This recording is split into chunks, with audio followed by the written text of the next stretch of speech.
دیروز یک ویدیو را گوش کردم که میگه روزی محشر 50,000 سال ادامه میکنه. یعنی تو 50,000 سال راستا میستی و منتظر میشوی که نامه اعمال تو را خداوند در دست چپ میتیه یا در دست راست. بعضی اونقدر بیقرار میشوند، میگن پروردگارو هرچی هست ما روزیم و هرچی زودتر همین سنجش انجام یابد، چون میدونن که خوبی خیلی کم کردن.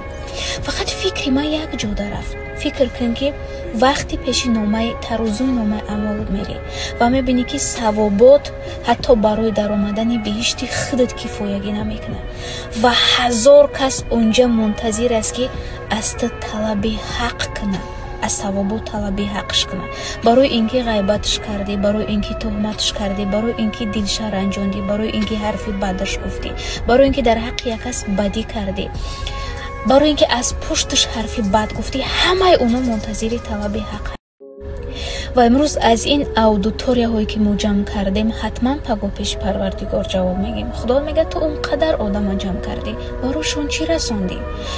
از این رو شاهد باشین و خداوند تو هم شاهد باش که من امروز یک فرصتی کوچک یافتم و تو برای همه بگویم مثل انسان زندگی کنین، هیچ وقت دلی را نشکنین.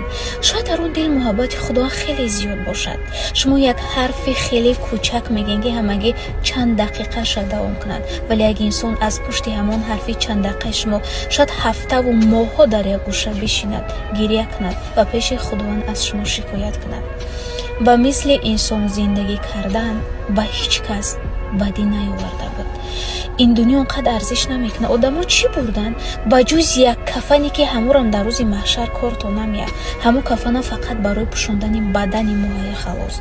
هیچ چیز نبردن. قصر، قبله، پول، مال، یگان چی نبردن با جز ثواب و خوبی.